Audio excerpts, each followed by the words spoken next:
Hi, I'm Ann Garcia. As the college financial lady, I've helped thousands of families save millions of dollars on college. Today I'm going to talk about how to choose a 529 plan. A recent survey showed that while almost two-thirds of parents were saving for college, only about one-third are using a 529 plan for their savings. That's unfortunate since 529s are usually the best choice for savings for a lot of reasons. On the other hand, it's not entirely unexpected given that the vast array of often confusing choices can be a barrier to use. So, how do you choose? Let's start with a few basics. Your 529 choice has no zero, zip, nada impact on your college choices. Any 529 can be used at any college at which you could take out a federal student loan. That includes not just four-year colleges, but community colleges, trade schools, even some international universities. All 529s are treated the same on the FAFSA. They're all parent assets, which is the same as a taxable account or a savings account. Every 529 account has an owner, which is usually the parent, but could be a grandparent, and a beneficiary, who's the student.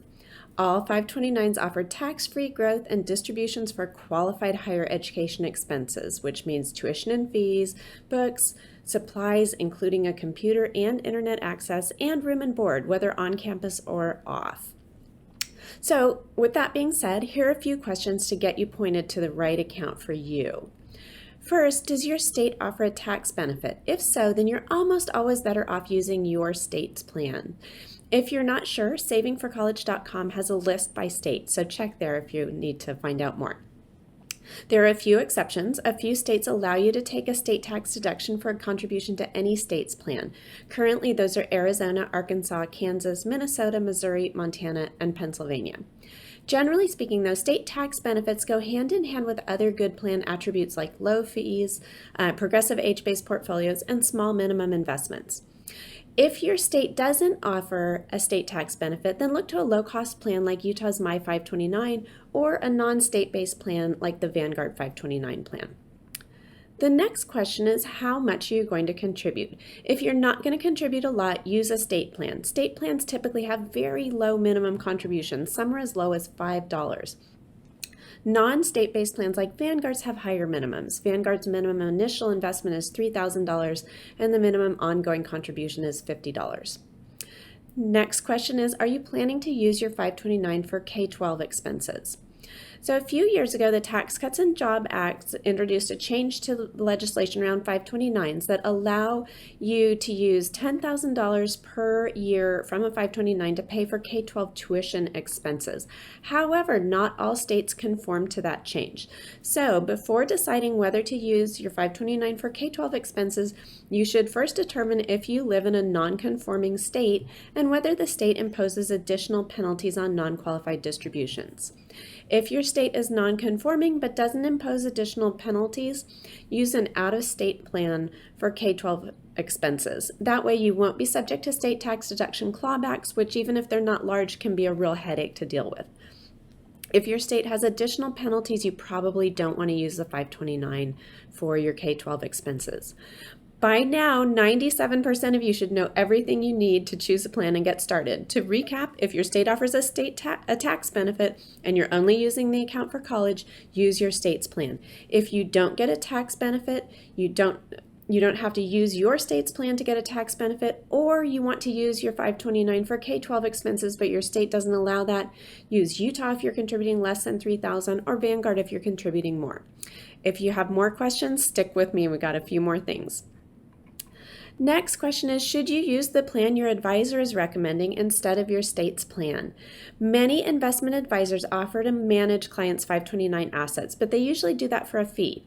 Some use a custodian-based plan, such as those offered by Schwab or Fidelity or TD Ameritrade. Others use advisor-sold state 529 plans. The big question to ask is cost. Is your advisor charging a management fee to manage your 529, or are they using the more expensive advisor-sold plan in your state's plan? Fees charged against your account, whether they're management fees or higher expense ratios in mutual funds, result in lower investment returns over time and less money available for college. Unless you are somehow completely unable to manage setting up an account, which means completing the online paperwork, linking your bank account, deciding on a monthly contribution amount, and choosing an age-based investment portfolio, which only requires you to know your child's age, you should avoid advisor-sold plans or having your advisor charge a management fee for your 529 assets. Furthermore, with the age-based portfolios available in direct sold plans, you don't need an investment advisor to choose an asset allocation for you. Another question is, should you use a 529 savings plan or a prepaid tuition plan? 529s come in two types, saving plans and prepaid tuition plans. Saving plans are far more common, and chances are that's what you have if you have a plan. In a savings plan, you contribute money and you choose an investment portfolio, and your money grows at the growth rate of the investment portfolio. If the investment portfolio gains 8% one year, your account balance will grow by 8%. If the portfolio loses 8%, your account balance will decrease by 8%. Prepaid tuition plans, on the other hand, let you buy tomorrow's tuition at today's prices. That means that whatever investment markets do, your account balance will grow at the same rate as tuition grows. For example, if one semester's tuition is $5,000 when you make a contribution and you deposit $5,000, you've prepaid one semester of tuition regardless of what tuition costs when you actually attend.